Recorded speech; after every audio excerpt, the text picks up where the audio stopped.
넥스트라이즈 2020에 오신 여러분 환영합니다.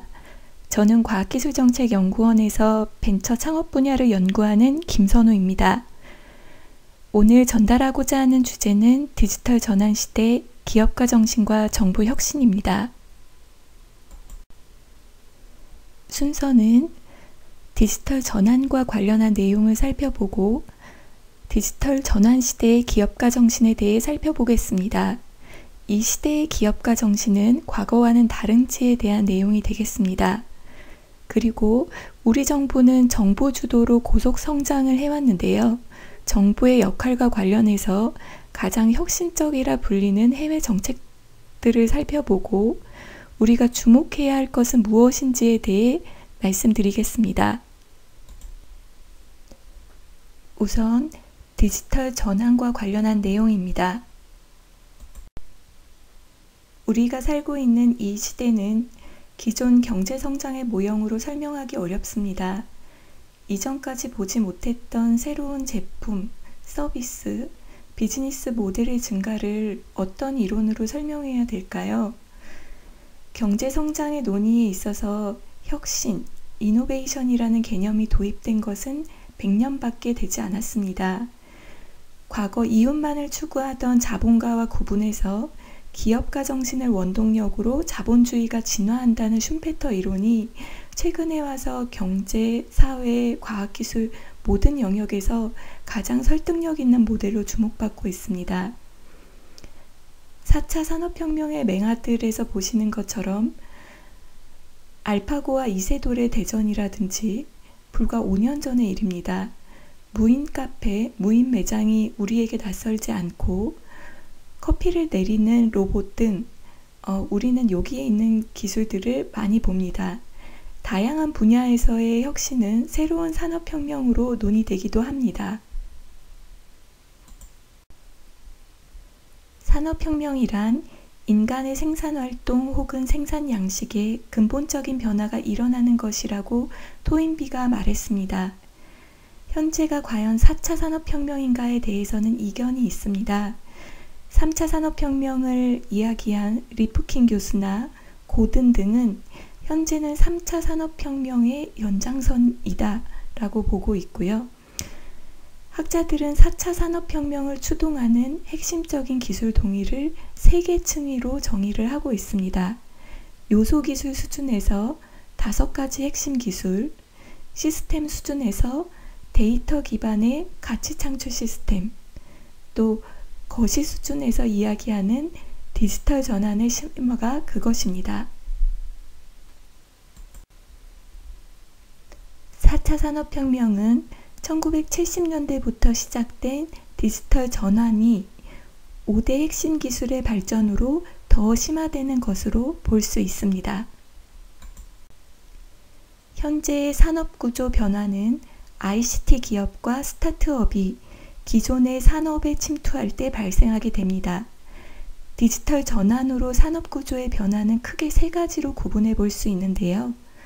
첫 번째, 산업구조의 변화가 없는 기존 기업이 주도하는 존속성 혁신의 경우입니다. 산업구조의 변화가 있는, 즉 ICT 기업이나 스타트업이 주도해서 파괴적 혹은 보완적 혁신을 하는 경우입니다. 마지막은 아예 없었던 신산업이 등장하는 경우로 볼 수 있습니다. ICT의 빠른 변화에 즉시 반응할 수 있고 스타트업의 친화적인 제도적 환경이 이 시대를 선도하는 경쟁력입니다. 4차 산업혁명이 우리나라에 주는 가장 중요한 도전은 바로 제도 혁신에 있습니다. 디지털 전환 시대의 기업가 정신이란 무엇일까요? 기업가 정신을 정의하기에 앞서 부가가치 창출의 주역이 기업에서 개인으로 변화하였다는 말에 동의하십니까? 근대 사회의 시작은 기업입니다. 그런데 세계화나 비용 절감으로 기업의 황금기는 저물고 있습니다. 그림에서 보는 것처럼 대기업은 스타트업에 의해서 해체되고 있고 오른쪽 그림에서처럼 ICT 기업이 빠른 성장을 달리고 있습니다. 시가총액 순위로 봤을 때 10년 전에 ICT 기업은 MS 하나였던 반면에 현재는 상위 70%가 ICT 기업입니다. 혁신은 기업의 전유물 또는 기업으로 자리하기 위한 과정이 아니라 개인을 혁신가로 상정하고 있습니다.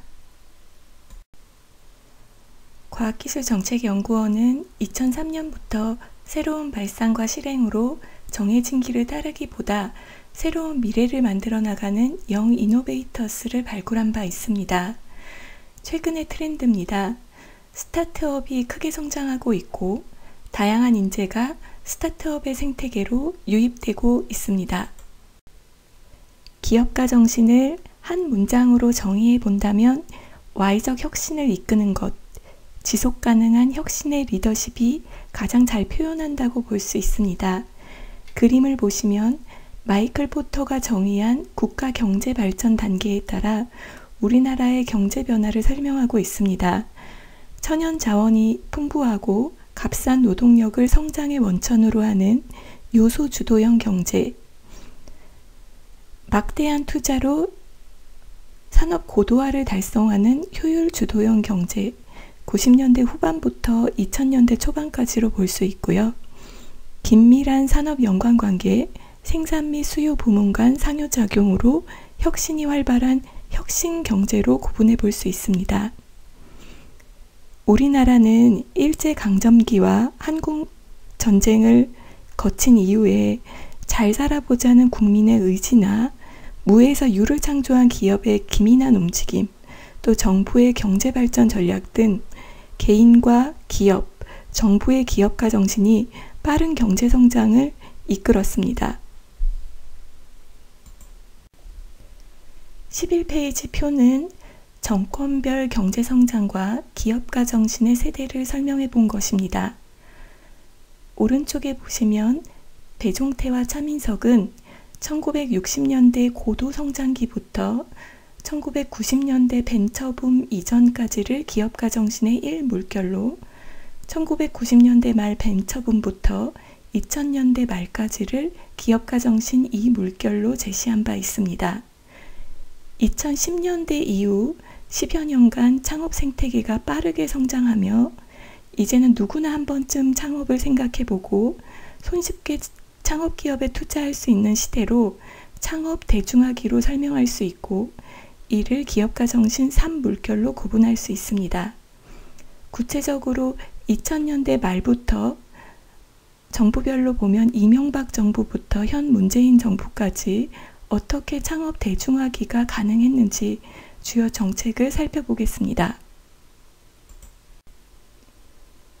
이명박 정부는 일자리 창출과 중소벤처기업의 혁신 역량 강화에 노력한 시기입니다. 엔젤 투자 소득공제 확대, 엔젤 투자 매칭 펀드 신설 등 엔젤 투자가 시작한 시기라고 볼 수 있고 중간 회수시장 활성화를 위한 코넥스 신설 등 금융 개혁도 함께 추진하였습니다. 창업선도대학, 청년창업사관학교가 이때 설립되었는데 창업원 발굴을 위해 적극적으로 노력한 시기입니다. 박근혜 정부는 창조경제를 국정기조로 제시하며 기술창업 활성화를 위해 혁신적 제도 변화를 시도하였습니다. 창업자 연대보증 해소 등 혁신의 안정망을 구축하고자 했고 모태펀드, 성장사다리 펀드 등 벤처의 정책 재원을 대폭 확대 투자하였습니다. 창조경제혁신센터를 설립하고 크라우드 펀딩을 도입, 팁스라는 민간주도형 기술창업 프로그램이 시작한 때이기도 합니다. 신생 벤처나 투자회사를 밀집하여 시너지 효과를 꾀하였는데요. 팁스타운이나 판교 스타트업 캠퍼스 등이 이때 설치되었습니다.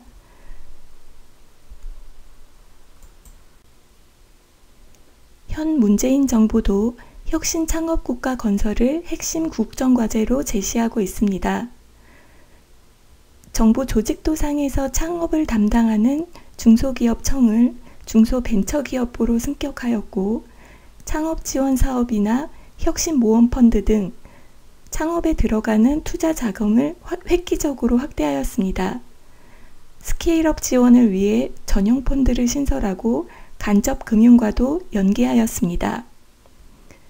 회수 및 제도전의 영역, 또 지역 창업 생태계 조성, 규제 샌드박스의 적용, 벤처 투자 촉진법 제정 등 창업 국가 건설에 많은 노력을 기울이고 있습니다. 창업을 지원하는 해외의 혁신 프로그램의 사례를 살펴보겠습니다. 미국의 SBIR입니다. 중소기업 기술혁신 정책으로 오랜 역사와 가장 혁신적이면서 성공적인 프로그램으로 잘 알려져 있는데요. 홈페이지에 들어가 보시면 아메리카즈 시드 펀드라고 첫 화면에 나타납니다. 미국은 정부의 역할로서 민간이 하지 않는 혹은 하지 못하는 영역에서 위험을 감수하고 투자하는 것이 정부의 역할이다라고 주장합니다. SBIR 또한 기술을 촉진하는 것, 고위험, 고수익의 프로젝트에 지원하는 것 등을 목적으로 제시합니다. SBIR 프로그램은 일정 정도의 예산을 넘어가는 주요 부처들에서 현재는 3.2% 정도의 예산을 중소기업에 의무적으로 투자하게 되어 있습니다. 현재 예산 2017년 기준으로 우리나라 돈으로 2조 7천억 원 정도를 지원하고 있는 프로그램이다라고 보시면 되겠고, 각 부처라고 했을 때 특징들이 있습니다. 국방부 같은 경우에는 목표 기술 충족을 위한 계약 중심으로 중소기업의 기술 혁신을 촉진하고 있고, NIH 같은 경우는 민간 분야의 혁신적인 기술의 상용화를 목적으로 해서 자유응모 방식으로 과제를 지원하고 있습니다. 각 부처별로 예산이 다르기 때문에 3.2%를 중소기업 기술혁신에 지원한다라고 했을 때 부처별 규모가 다르게 됩니다. 오른편 그림에서 보시는 것처럼 국방부 쪽이 가장 큰 예산을 갖고 있고 중소기업 기술혁신을 위해서도 지원하는 규모가 큽니다. SBIR의 가장 큰 특징은 3단계 지원 절차를 갖고 있다라는 점입니다. 1단계는 상품화 가능성을 증명하는 단계이고 2단계가 본격적인 연구 개발을 하는 단계로 볼 수 있습니다. 3단계는 따로 표시는 안 했지만 민간으로 이전해서 그 연구 개발이 성공에 이를 수 있도록 벤처 투자나 연결하는 부분이 되겠습니다. 정부 재원으로 지정하는 1단계 프로그램은 9개월에 2억 5천만 원 정도를 지원을 하고 2단계에서는 2년 동안의 과정에 16억 정도를 지원을 하고 있습니다. 작년도 말 정도에 이러한 부처들 가운데서 NSF의 프로그램이 잘하고 있다, 이런 논문이 발표가 돼서 구체적인 내용을 봤을 때 그 성공 요인으로 NSF에서는 특정 R&D를 수행하는 역량을 가진 스타트업들을 잘 선별을 했고 선정한 기업에 대해서 집중 관리를 하고 전문 프로그램 디렉터를 붙여서 활용 지원을 했다. 또한 SBIR 전후로 해서 다른 사업과 연계하여 더 성공적인 프로그램으로 이끌 수 있었다. 이런 내용을 담고 있었습니다. EU입니다. 스타트업 유럽 프로젝트를 말씀드릴 텐데요. 여기도 마찬가지로 성장 단계별로 해서 마일스톤을 정하고 그 마일스톤들의 정책적인 액션이 어떠한 목표로 추진이 되고 프로젝트 6가지가 이제 나와 있는데요. 이 구성을 설명을 드리면 스탠드업 단계는 우리로 치자면 예비 초기 단계, 예비 창업 단계라고 볼 수 있습니다. 마일스톤이 크리에이션, 어떻게 보면은 이제 법인을 설립하는, 창업을 하는 거를 마일스톤으로 보고 여기에서의 팔러시 액션은 버퍼링에 들어갑니다. 스탠드업이 이제 창업 기업에 지원하는 단계가 되겠고요. 이때의 마일스톤은 리텐션이라고 하는 유지, 지속, 생존이 마일스톤이라고 볼 수 있습니다. 브릿징을 목표로 한 프로그램들이 운영 중에 있고, 스탠드업 단계는 이제 마일스톤이 그로우스로 해서 부스팅하는 프로그램이 운영이 되고 있습니다.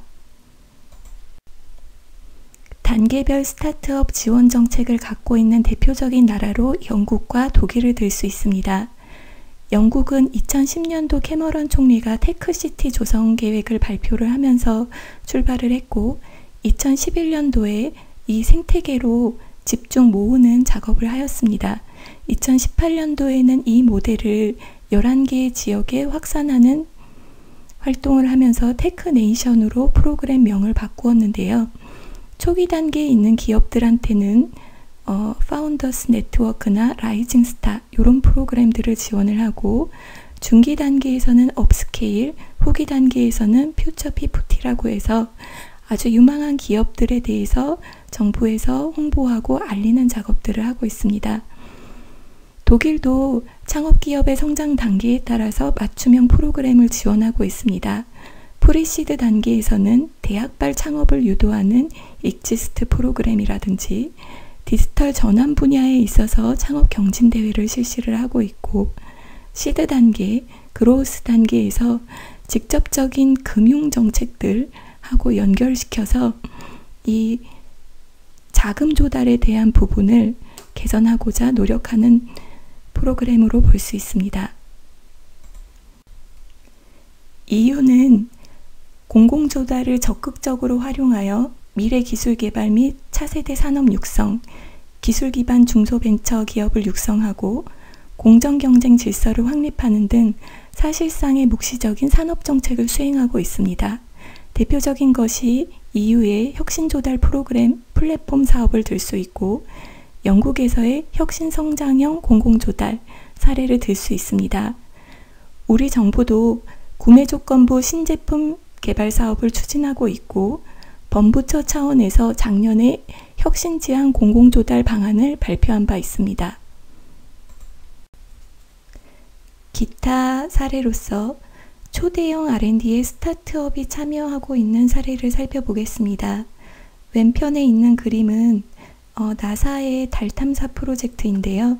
최근에 스타트업의 참여를 받아서 공동으로 진행을 하고 있습니다. 우주항공 분야의 신생 기업을 참여시켜서 조달과는 다른 차원에서 다른 게임의 룰을 만들고자 하는 취지로 볼 수 있는데요. 원천 기술 단계에서부터 시장을 발굴하려는 의도이고, 계획된 창업을 육성하려는 정부의 의지도 엿볼 수 있습니다.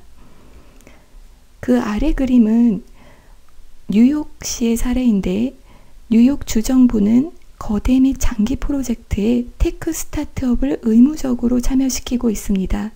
이 사업을 할 때도 5년 미만으로 사업 참여자를 제한하고 있었는데요. 브루클린의 지상 트램 개발 사업입니다. 28조 정도의 예산이 들어가는 사업인데요. 5년 미만의 스타트업만 참여하도록 공지를 내고, 개발 후에는 이들한테 운영권을 주는 것을 명시하고 있습니다.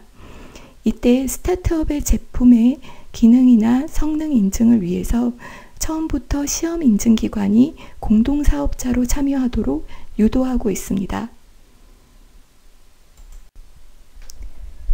정리해보면 앞서 디지털 전환과 관련한 내용을 살펴보았고, 디지털 전환 시대 기업가 정신에 대해서 살펴보았습니다. 또한 가장 혁신적이라고 불리는 해외 주요 프로그램들을 살펴보았는데요. 이제 앞으로 우리 정부가 국가 경쟁력을 유지하는 차원에서 어떠한 과제들을 수행해야 될지에 대한 제안사항을 말씀드리겠습니다. 정부의 역할과 관련하여 글로벌 싱크탱크인 영국의 네스타, 월드뱅크에서는 이렇게 이야기합니다. 네스타입니다. 정부의 개입 방향은 단기적인 부양책 혹은 긴축정책 같은 재정적인 역할에 그치는 것이 아니라 어떤 사회 전반의 시스템을 강화하기 위한 수단이 통합적으로 수행되어야 한다라고 강조를 합니다. 월드뱅크에서는 이노베이션 가드닝으로서 정원 관리의 혁신 주도 경제에서의 정부의 역할을 이야기하고 있는데요. 적절한 재정적인 수단을 지원하는 것, 규제를 없애는 것, 교육과 연구에 투자하는 것, 이러한 종합적인 요구가 정부의 역할이다라고 이야기를 합니다. 기업가형 국가의 저자인 마주카토 교수는 코로나 이후에 어떠한 세상을 만들 것인가에 대해서 미션 오리엔티드 이노베이션이 필요하다. 왼편에 보이는 이 아티클이 최근에 발표한 글인데 코로나에 대응하는 국가들의 형태를 봤을 때 작은 정부에서 큰 실패가 있었다라는 이야기를 하면서 다시 한번 미션 오리엔티드 이노베이션을 강조를 합니다. 미션 오리엔티드 이노베이션이라는 부분은 위험을 줄이는 노력이 아니라 불확정성을 환영하는 것, 시장을 고치려는 것이 아니라 함께 창조하고 만드는 것, 비용 효과를 고려하는 것이 아니라 다이나믹한 부수 효과를 만들어내는 것, 이러한 것이 미션 오리엔티드 이노베이션이라고 이야기를 하면서 하나의 사례로서 영국이 추진하고 있는 미래 산업과 관련한 주요 과제들 중에 하나로서 기후변화 사례를 제시를 하고 있습니다. 기후변화를 추진하기 위해서 해야 될 미션과 그 하보단에 있어서 어떠한 프로젝트들이 들어가야 되고 여기에 참여하는 시민 주도형, 사용자 참여형 혁신을 강조하고 있습니다. 디지털 전환 시대 한국 정부의 역할과 과제로 3가지 추진 전략, 6가지 정책 과제를 고민하였습니다. 추진 전략 첫 번째는 기업가형 국가 건설입니다. 두 번째는 소통에 기반한 제도 혁신, 세 번째는 미래 혁신 인재 양성입니다. 기업가형 국가를 위한 정책 과제로서 마주카토 교수가 이야기하는 미션 지향 혁신을 추진할 필요가 있습니다. 두 번째는 공공조달을 활용하여서 유효 소비 시장을 확산할 필요가 있습니다. 소통에 기반한 제도 혁신을 위해서 2가지 과제를 제안을 합니다. 디지털 전환 가속화를 위한 규제 혁신입니다. 앞서서 4차 산업혁명 시대의 핵심 성장 동력은 제도 혁신에 있다라고 한 부분과 맥락을 같이 합니다. 또한 공공 데이터를 공개하고 활용을 확산하는 사업을 추진할 필요가 있습니다. 마지막 미래인재 양성 부분입니다. 4차 산업혁명 시대의 일자리 대응을 위해서 평생교육 체제로 전환이 필요합니다. 기술보다는 개인의 창의성을 기반으로 하여 맞춤형 교육이 이루어질 필요가 있고 개념 설계 역량 부분에 초점을 둘 필요가 있습니다. 또한 청소년 시기서부터 이제 중장년 세대에 이르기까지 기업가 정신을 교육하고 확산할 필요가 있습니다. 이 부분은 단순히 세대별이 아니라 성별, 지역별, 또한 고급 과학기술 인력 이런 식으로 맞춤형으로 기업가 정신이 교육되고 확산될 필요가 있습니다. 지금까지 경청해 주셔서 감사합니다. 저는 과학기술정책연구원 김선우이고 보다 구체적인 내용이나 질의사항은 아래의 이메일로 연락해 주시기 바랍니다. 감사합니다.